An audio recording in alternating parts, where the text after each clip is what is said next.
about the causes of this evolution. I mean, as I see it, there are three major ideas that are out there. One is that it's globalization. Let's blame Mexico, or then let's blame China. It's competition in the labor market, and that's having a negative effect. Another idea is that it's domestic policy changes. And I noticed there's a quote in your book where it says, rent seeking is a major cause of wage stagnation among working class Americans and has much to do with the deaths of despair. I'd like you to elaborate on that, and for our non-economists in the audience, explain what you mean by rent seeking. And the third explanation is that it's just technological change and automation, and there's nothing we can do about it. So it could be a mix of those things, but I'd like to know what you think the majority of the cause is. Well, I think that, let's take globalization and technical change off the table, because they're there. They're very important. All countries are facing them on one side or the other, right?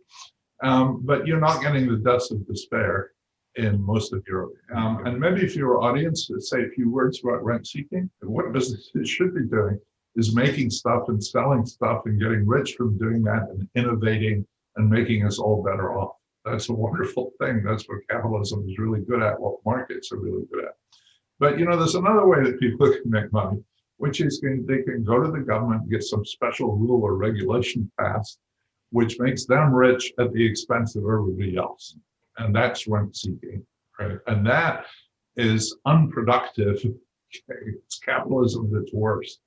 And the real danger in the story we're telling is that in many industries, and healthcare among them, they've been very good at getting special regulations passed which protect them from competitive markets so that they can get rich at the expense of everybody else.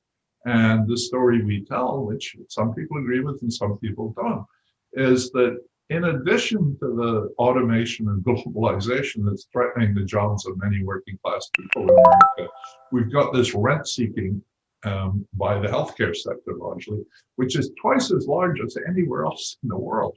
I mean, China said 5% of GDP, we're spending 20%, median in Europe is like 10%, and they all have better life expectancy than we do. So this industry is not producing more health. We have the worst health of any rich country in the world. The device manufacturers, especially the pharma companies, are making enormous sums of money.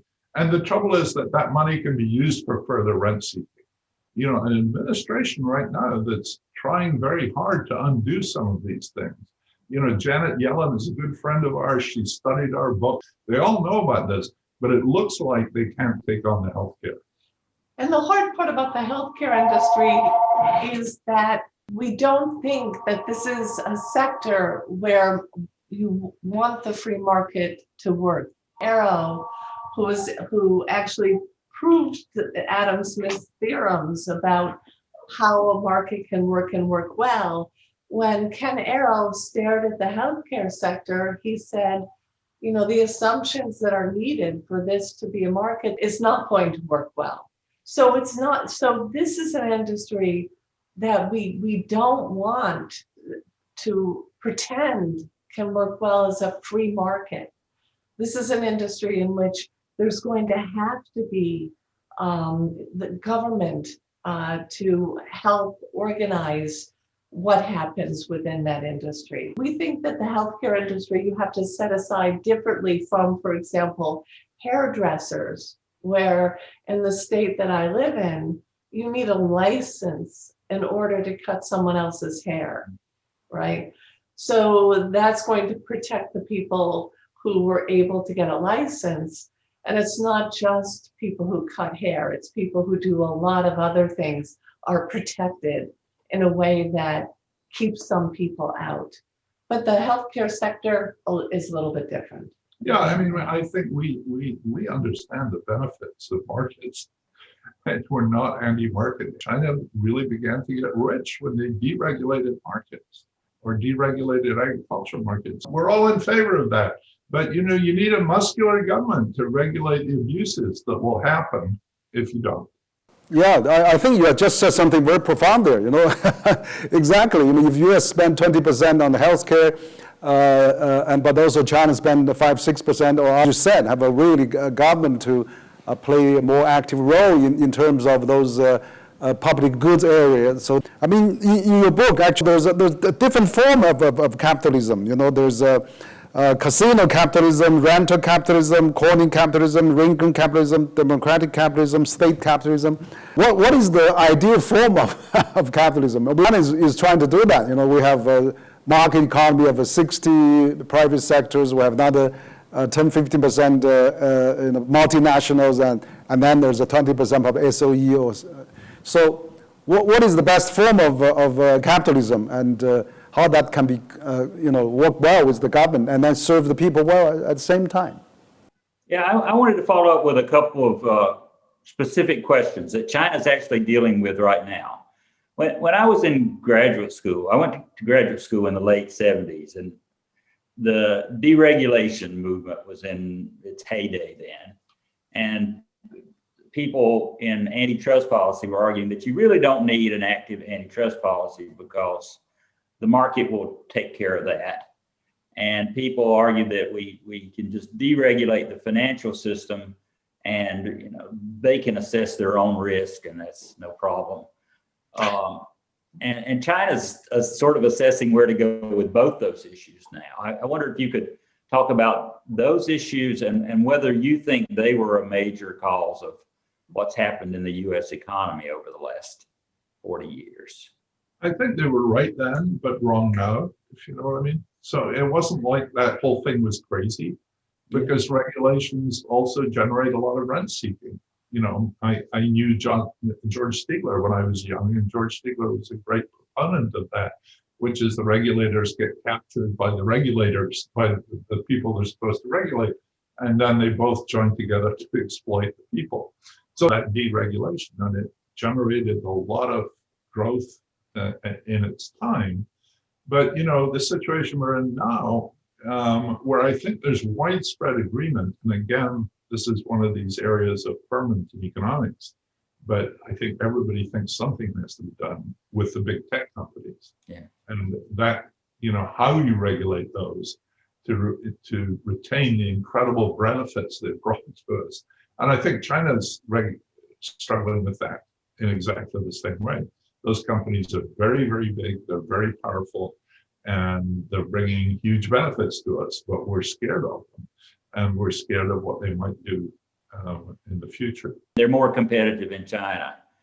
Alibaba is the equivalent of Amazon, but there are lots of competitors. Jingdong, you really have Amazon sort of by itself in the US. I'm not an expert on China, and you know better than I do, but my sense is the Chinese government has been very active in preventing those big firms getting too large. And I think, China has done well in those respects, and we need to do something here too.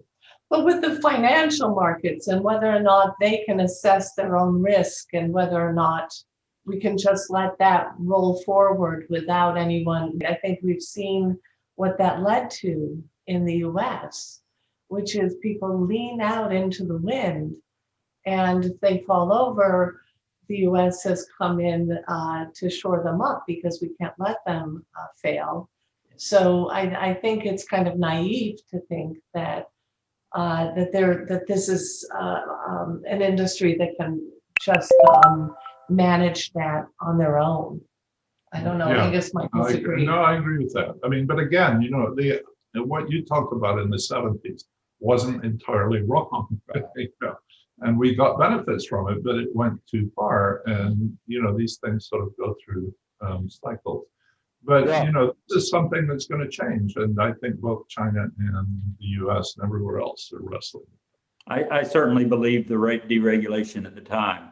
I want to quickly mention a conversation I had with a regional president of the Bank of America a few years ago, which just really struck with me. One thing he said was, I don't want you as a customer.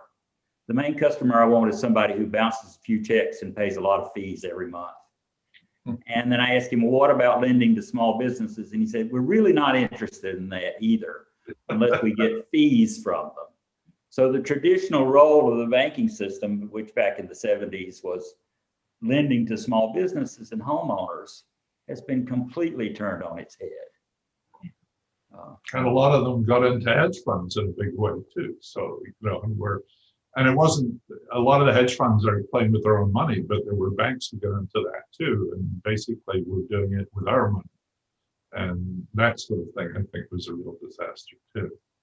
There's been, I think there has been some progress made in trying to protect people from things like your manager at the Bank of America. So it's again a case where you can't just say, let the market go and it's going to take care of itself.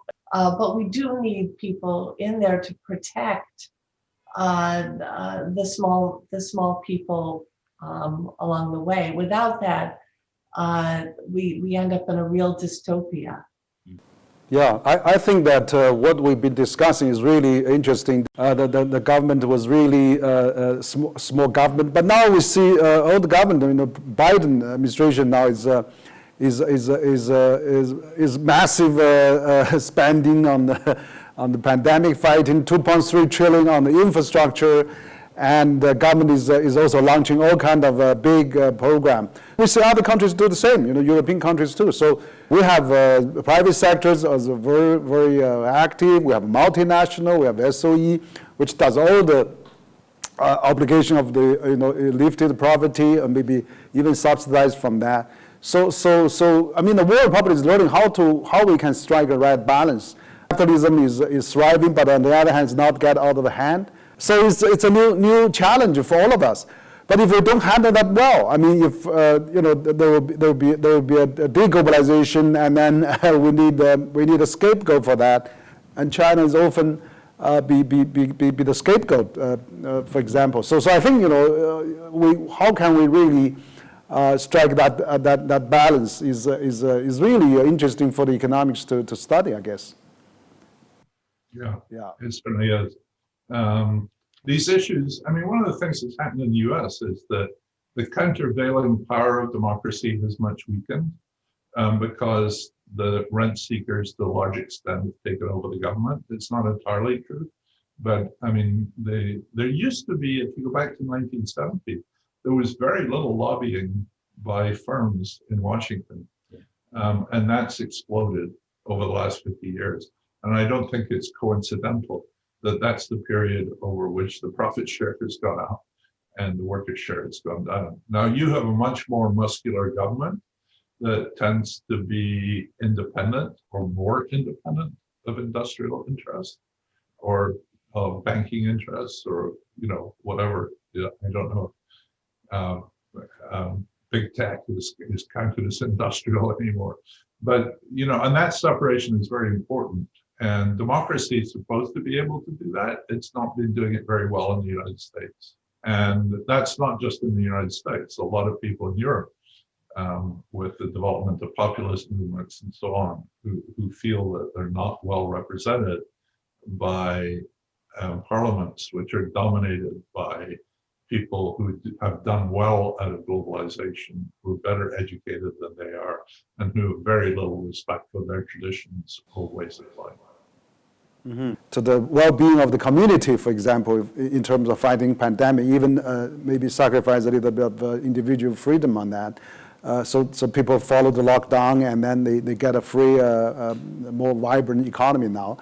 China has over 2,000 counties, has 260 cities, have a population above 1 million, and 31 province, city, municipality. They all compete with each other at all levels. So every mayor is like almost like it carry a lot of responsibility to the well-being of its citizens. So that's where I think the high economic growth comes from. But I hope that the innovation China can catch up. I mean that's where China is still is relatively late comer on that. So in terms of the globalization, I mean China has benefited enormously on that. This is the year of China joined WTO for the 20th year anniversary. What's your take on the globalization? if China has been peacefully rising, how China and the US and EU and other countries can work together with a better economic perspective and prosperity. Yeah, I agree. I think, you know,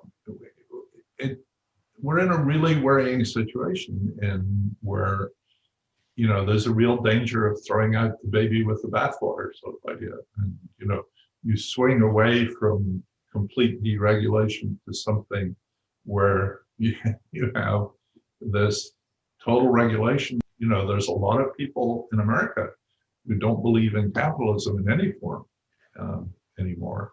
And I don't think they're powerful enough to do huge damage. So I think the populism in America.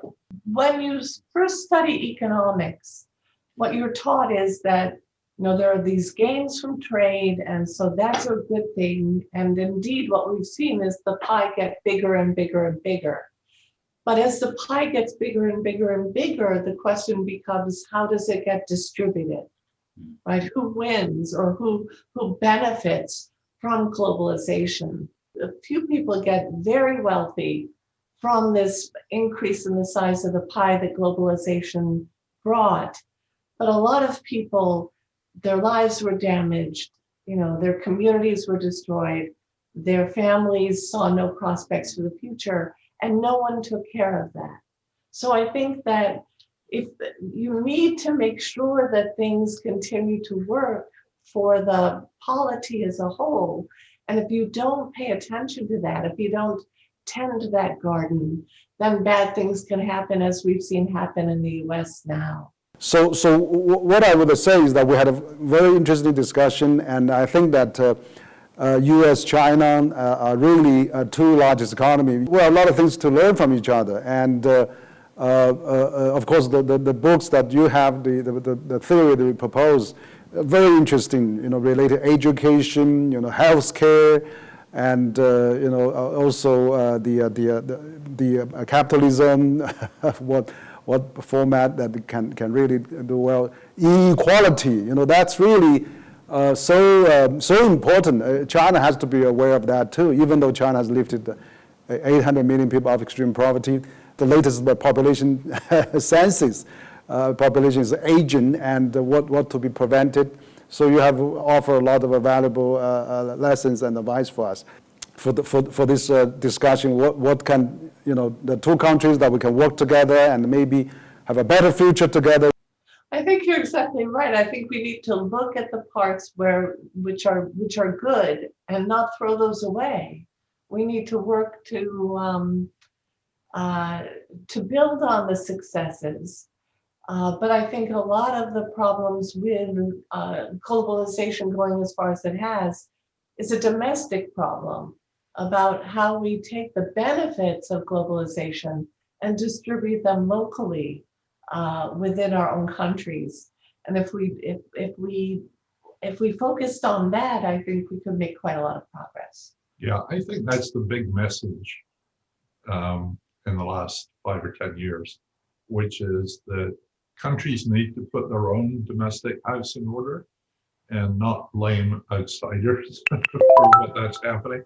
And if they don't put their domestic house in order, you know, if they don't look after the people who've been left behind, and that's a domestic issue, it's a policy issue, it's something that governments have to be able to do, then they run the risk of terrible things happening domestically, but also really bad things happening internationally, because if those people being exploited, then they will look for scapegoats and they will blame anyone who happens to be around, you know, whether it's China or automation or artificial intelligence or whatever. You know, if you have a large fraction of your population whose life expectancy is falling, you know, really bad things are happening, that's a domestic problem. We've got to fix that, because otherwise America can't really participate.